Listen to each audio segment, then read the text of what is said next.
You need to engage your employees, you need to engage your customers, you have to engage senior leadership team, you have to engage the entire circle of influence to drive the change. So I think I evolved over the last 10 years and still evolving, lot to learn.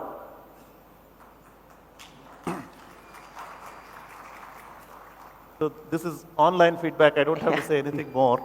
Thank you. Let me come to you, Vaiti. See, the theme of this entire conference has been the spirit of entrepreneurship, right? And within large organizations, we are now seeing people being encouraged to become entrepreneurs. Right? So, tech companies are the biggest investors in the ideas of their people. Unilever, I heard, has asked many of its leaders to go and learn from startups, etc., etc. What's happening in your organizations? Encourage the spirit of entrepreneurship. Okay. So firstly, before that, I think this question is more to all of you as HR professionals. I have never heard somebody asking a finance manager or a marketing manager on what is it for him or her to become a CEO. This question continues to be asked only to the HR heads. And I think at some point of time, you people should dig in your heels and say that an HR head is equally good or better than anybody else to become. You shouldn't start becoming self-deprecating, asking this question on can an HR person become a CEO, on what does he see in him or her. Everyone, in my view, at a certain point of time becomes a business manager at a certain level. And if you have got the HR strengths, I think it's actually an advantage coming to become a CEO. Going back to entrepreneurship, some of the things which I think, and I'm not being prescriptive, but on what we are doing in our organization, maybe it will be doing well.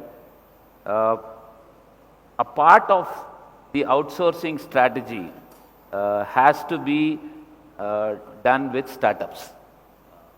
We see that, as an example, my company, we have invested in 5 startups. And we have invested not from a perspective of a PE, where they are looking at multiples of EBIT in terms of exit, etc., but looking at the product or the services that they do, how it would value stack to the core product lines that we are into.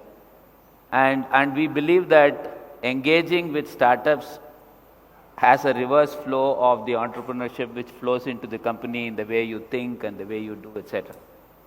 The second thing which we are trying with limited success so far is to have incubation projects at each function given to them to look at how do they want to set up things on an entrepreneurial way and actually not be stifling them in terms of fear of failure. We actually went to the campuses 2 years back when we did campus interviews, and the theme that we had in Manipal on the PPTs that we did to youngsters was, it is good to fail. And we a little bit, we were scared that are we trying to go and sort of, make a fool of ourselves when we go out there. But the underlying message to the youngsters was that you can only fail if you try. And if you don't try, then we really don't need a new infusion into the system. If there is a external person coming into the company, he or she is expected to do something different from what you've been doing. And hence it's important for them to try something different and question the current efficacy of systems. So there is a way of doing incubation and getting these people to do into entrepreneurial ways. The third, I think, is something which is market-led, and all of us who are in the marketplace working with customers, as the customers' expectations evolve and change over a period of time. If you are working on a very strategic level with your clients, it is but force natural for you to start looking at entrepreneurial ways of working. Because it may be that you have a bit of a staid way of working, but when your client has a very different philosophy of working, when he or she wants to be disruptive, when they want to look at things which are out of box, I don't think we have a choice but to do something. So extensive engagement with clients as core functional teams rather than silos of departmentals have also seen the encouragement that we are having. And fourth, which I think is more basic, is that we must be in a position to constantly look at bringing down the average age of the company. So if you are looking at youngsters coming in and replacing at a certain time senior people who sort of move on, then you realize that a company which was at 30, 32 years of an average age comes down to 30 and 27. So you then have a mix of people who look at entrepreneurship which are coming in, and then there are people who have been with the company for having worked on this thing. The last thing I think, which also I'm sure each company has its own way, is to look at encouraging some of your employees who want to go and put up a startup. There are instances in our organization where we have encouraged people to go and they start supporting our system. So there is some sort of a backup comfort to them that when they go and put this up, they are not completely in a green field. Their economics to some extent is getting taken care of, and so on and so forth. So you do a bunch of these things to look at whether there is a bit of entrepreneurship that can come in. End of the day, I think the senior management must encourage, must be open to looking at things being done differently from what they believe is the only way to do, and that will bring in the culture or the practice of entrepreneurship. From TE and from CSE, anything that you would like to add? Yeah, sure. One of the challenge we see in the technology phase, many customers tell us that, there are two expectations from. One is, how do you run and maintain their current environment or current business problem? The second one is, how do you constantly innovate and transform? Gone the old days where the technology outsourcing is done for meeting SLAs on technology functions like downtime, SLAs and everything. They're not at all happy with that. They said that's a given. That's the reason you are in business. But I want you to really think, and how can you help my business problem, and how can you innovate and transform my business model? That's what the expectation. So when we look back, what kind of leaders we have in the company to really meet the expectation of innovate and transform, not run and maintain, we find a lot of lack of competence in leadership. There are many articles written on this called ambidexterity leaders. That means the leaders who can really execute and transform. That's an ambidexterity, like exploit and explore. In execution, you are exploiting your internal resources and you work 13, 14 hours and you are just blocked down your day-to-day deliverables. But how do you really challenge them and tell you now you need to exploit the future, exploit the opportunity, and you need to really transform the future? A lot of leaders fail in that. So we are working on really building ambidexterity leaders who can really exploit and explore and execute and transform. So towards that, we recently launched a program called Agility Shift. And we know the innovation and everything starting in the mind. You can have any open innovation forums, technology, people come and give ideas and give the rewards and recognition. Or you can create an innovation department or entrepreneurship department. And we found the best solution is make innovation mainstream activity and entrepreneurship main shift activity. So we launching a program called Agility Shift. An excellent book in this name called Agility Shift. You Google it, you find it. Phenomenal case studies how can companies transform and become an entrepreneur. So what it takes in Agility Shift is some of the behavior, like I'll narrate few so that you can connect. One is, if you really look at all startup companies or entrepreneurship companies, they start with what they have. They will not complain what they don't have. So one of the biggest challenge telling these managers, if you have 10-member project team, I already hired 8 people, but 2 is not hired. Always they come with an excuse, what I don't have is 2 headcount. You're not given to me. But if you really look at all the garage startup companies, they start with nothing. They don't have anything, but they start. Even they don't have customer, capital, only they have vague ideas. So we are teaching managers, start with what you have. Don't crib about what you don't have. The second one is, what we say is, once you start with what you have, agree to agree. But we learned agree to disagree or disagree to agree. So we are teaching a culture, agree to agree. This is what I have. Now I am starting to contribute or drive innovation with what I have. The third one is practice gift giving. Practice gift giving means when 3 of us are working together, we are short of 1 resources. Then Vaidi come and said, hey, Sri, I can learn this, or maybe I can take that role and work it for you next few weeks while you look for the resources. So then I say, Vaidi, thank you, you are giving me a gift as a project leader. So we are encouraging people to practice gift giving. That means find an opportunity and jump in, don't wait for getting nominated. The last one is find the game. Don't waiting for getting invited. Even now we're changing our learning culture. We don't send any nomination for learning. We are telling these are the future technology, these are the expectation, you get nominated. So we are telling people find the game. Don't wait for somebody to invite you because nobody is going to invite you. So these are the 4 fundamental shift required to drive agility, thus driving entrepreneurship and innovation in organization? Right. Arun?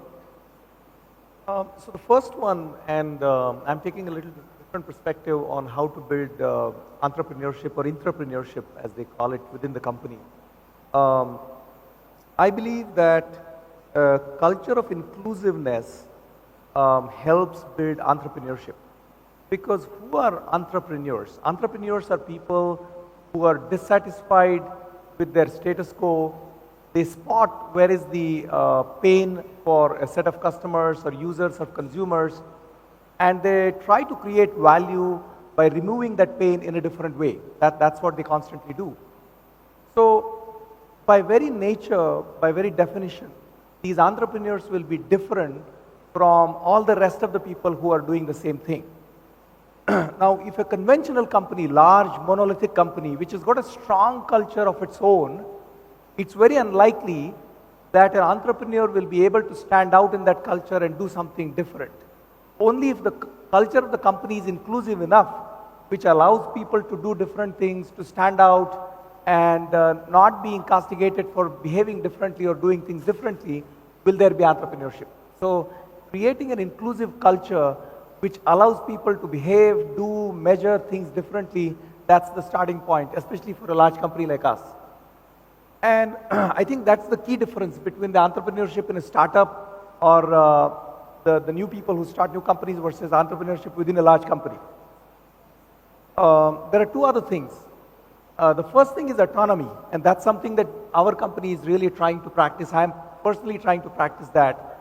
Because entrepreneurship and entrepreneurs love autonomy. In fact, one of the reasons why entrepreneurs become entrepreneurs is that they don't want to become employees. They want autonomy. They want to be their own boss. If we are able to give that autonomy to people within the framework of the company, I think that can foster entrepreneurship. And in terms of looking for people who could be entrepreneurs, I think it goes back to the dissatisfaction. People who are very dissatisfied with their status quo, people who are very angry with how things are working right now. If we are able to spot those things and channelize that energy, that anger into something which creates value, I think that can create entrepreneurship. Those are the three things for me. Fantastic. So before I turn it to the audience, one last question to the two of you, which is, your HR leaders must be dreading to work for you because you have done their jobs, you know their jobs much better than they do. So do you do anything differently with them? Do you expect anything different from them? Are you a little more empathetic to their cause? Yeah. So I'm very empathetic, I believe, and my team has to tell. One thing I make sure definitely is the thinking around talent and people get center stage. There is enough space, whether it is a leadership, whether it is an offsite meeting. I make it a point to give enough focus on talent and people discussion. So that's something which I definitely do. In terms of the role of HR, that I used to be the HR person, and then I have people who are doing HR for me now. The one thing, and when I state that, it might sound a little controversial, but here is how I'll describe it. I would say that in today's world, which is so volatile and so difficult, one of the primary roles of the HR leader should be to protect the CEO. Now, protect from where? Protect from whom? And that's where it gets interesting. The role of HR leader is to protect the CEO from himself or herself. Many a times, CEOs in their own energy and their own enthusiasm, they start doing things. They want to change the world. They want to make a big impact. But HR leader can be the conscience keeper. An HR leader can really protect the business leader from themselves. The second thing that I would call out, the change that I saw after I moved from HR to the business leadership position, is HR by nature loves consistency and uniformity, especially in large companies. They give it very nice names. They give it names like harmonization, etc. But actually they are trying to create consistency and uniformity across the company because that makes HR job easy, which is perfectly fine. But when I moved into the business leader role, the first thing that I realized was that is actually counterproductive for the business because different business units, different regions, different countries have very different challenges. And so if a HR person is trying to bring consistency and uniformity under this nice guise of bringing harmonization of policies, etc., that's not going to help the business. So my expectation from HR is that, and if I were to go back to HR, I think I will become a better HR person now, is that I will not try to bring consistency. And this is a polarity between complete consistency and uniformity and complete customization. And HR, by the way they are brought up, try to take that polarity towards consistency, and I think business is really hankering for customization. That's the one thing that I would shift. From my side, there are two things. When I got this India MD role, first thing my boss said, you have to go and hire a very good HR person, okay? Don't try to do HR job. And get a very good person. So that was the first challenge given to me. Then I hired a person. As I mentioned, I am evolving still. How do I really manage relationship with my HR team? The first 3 months, it was kind of a horrible feeling for that HR head, saying that you take decision, you don't allow me to take any decision. You have lots of ideas, you don't take my ideas, kind of thing. So first 3 months, it took really time to really adjust into my new role, and how do I give space to the HR head, and how do I respect his ideas, and how do I really nurture that ideas was a challenge. I learned a lot. We are much better than what I was 2.5 years back or 3 years back. The third one is I will challenge it a little differently. Today, whether my HR hat as well as business hat as well as the HR leadership role is evolving a lot. And that's what I am challenging my HR team and myself and my leaders. HR is going to change. I visited a company day for yesterday along with my business leader. I don't want to name the company. And I was looking for the HR head.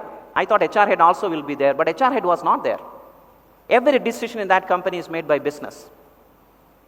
And the rewards and recognition, hiring, they have robots for hiring, screening, everything they have. Then I asked him, where is your HR head? And that organization was much better than any of the best HR people who would have served that business leader. You have done everything, the rewards and recognition, performance management. Amazing to see. We always say that business leader need to work as an HR leader. That's what we preach. But when rubber meets the road, we never allow him to do it.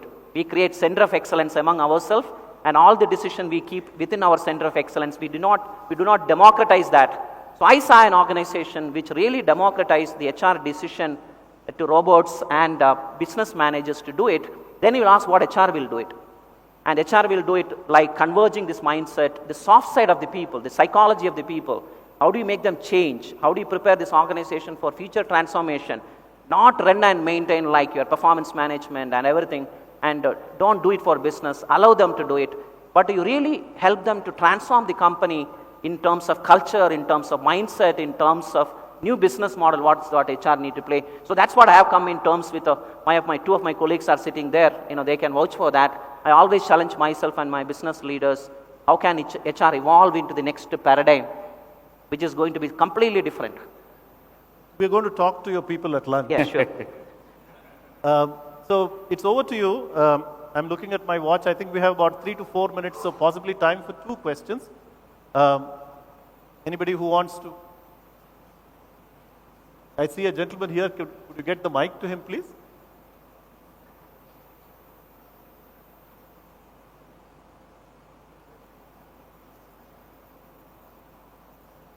Hello.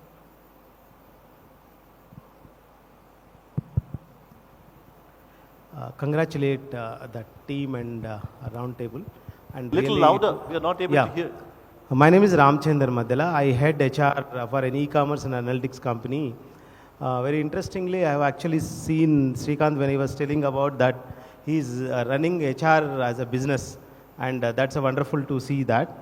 And very few people can think HR in terms of business. My question is here. There is one question recently asked by one of my friends CHR who that every year they are actually contemplating that the engagement score is going up and profitability is going up and revenue, EBITDA, everything is going up. So there is a correlation between engagement and profit. But one of my friends said that this year still profitability gone up, EBITDA gone up, everything gone up, but engagement's gone down. How to correlate other than engagement? What are the other critical things or process parts? Being you are actually thinking entire workforce. How to connect that and still able to give the impact to the business? Why it is happening? How it is happening? I just wanted to know that. Okay, as I mentioned, that's a good question. We need to look at a kind of a model where what to measure in HR, and that's what I call it as what. Then so what? How do you really correlate to the business matrices, and now what? And different companies have different levers which drives revenue. For example, when I was working for Britannia, the total labor cost was 3% of the revenue, and there also my board members keep on beating me, bring down that to 2.5%. Parlay's cost is 2.5%. So I struggled to bring down. So not only from the cost perspective I was focusing on, but I also brought the attention of the management. You're only talking about cost and you have to reduce it. But what about the intangible value HR bring to the organization in terms of culture, discretionary efforts, leadership, innovation, brand? And I shifted the attention of the organization, how I can add value in terms of intangible assets of the organization. We got a huge success. So coming back into CSC, my labor cost is 65% of revenue because it's an IT industry. So there it's a kind of when I got into mining, where I can mine data and show how this cost structure can influence revenue, operating income, and TSR and NPS and everything. So there also I find more than working on the tangible 65% of the labor cost, I really enjoy working on intangible part of the things. How can we drive innovation? How can we drive transformation? How can I really make an organization agile and prepare for? So short answer is, you need to look at what matters to your business and don't only get stuck on the tangible part of this, focus on intangible part of this. And to the future world is all about intangible. Tangible get commoditized and robots will crack it for you. But you need to spend on intangible, which is going to be huge value. No, here what you are saying is very much correct. For example, just one sec. I'll take it offline. You can have Srikanth for lunch. Offline. Okay. Yeah. Just in the interest of being a little democratic, I'll take one more question rather than a corollary. Anybody else who wants to? Someone. Yes, please. No. Hi, my name is Raman and I work with Deloitte. Now this question is specifically to Arun and Srikanth because both of you moved into business at say at executive level.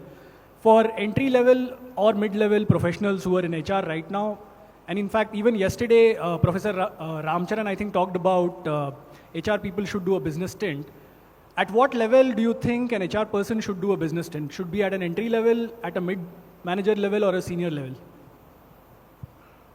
So I think the earlier the better, because one of the things which happens from the business side is that as the HR person grows into their own hierarchy, businesses' willingness to take a bet on them from a cost perspective becomes more and more difficult. So the earlier the better. Also the second thing is that learning agility at the earlier age is much better. So I would say that before late 20s, early 30s is when the right time to go and do a business job. And in terms of the specific skill or competency that one should focus on, it is really the one thing which I mentioned in the beginning, which is trying to figure out how my business, my company creates value for its customer. How do we really make money?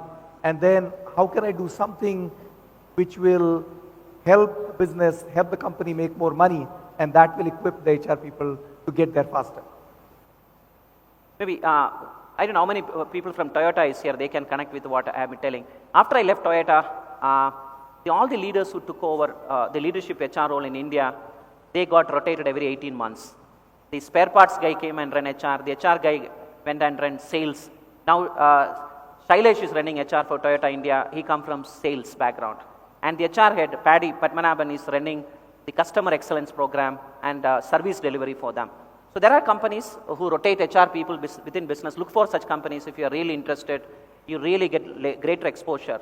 The second one is lot of unlucky people, we are lucky to get into this, lot of unlucky people, where you can increase your luck and probability of success is start running HR like a business and develop certain leadership competencies which is really lacking, and people are looking for great leaders who can run multiple functions.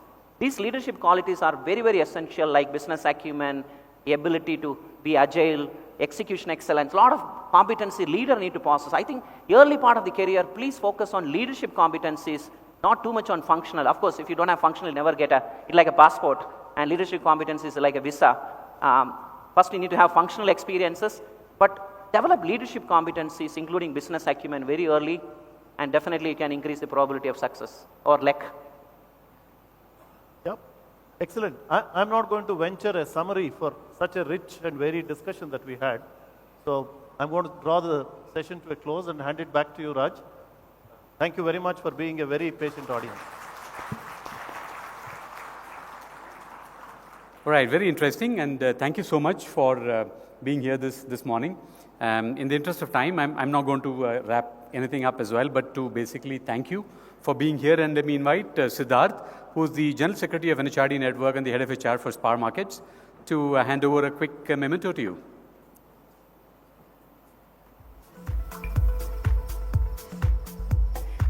Hi. Yeah, thank you. Thank you very much.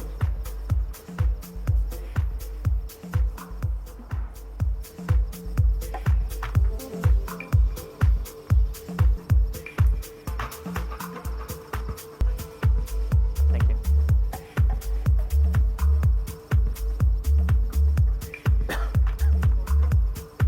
Yeah. Thank you. All right, so as they pose for a picture, shall we also show on screen the children that we'll be sponsoring on their behalf? So thank you so much, Srikanth, Arun, and Vaiti, as well as Sudheesh. So we'll be sponsoring this child on your behalf for her education. So thank you so much for doing that. Thank you. Thank you. Thank you.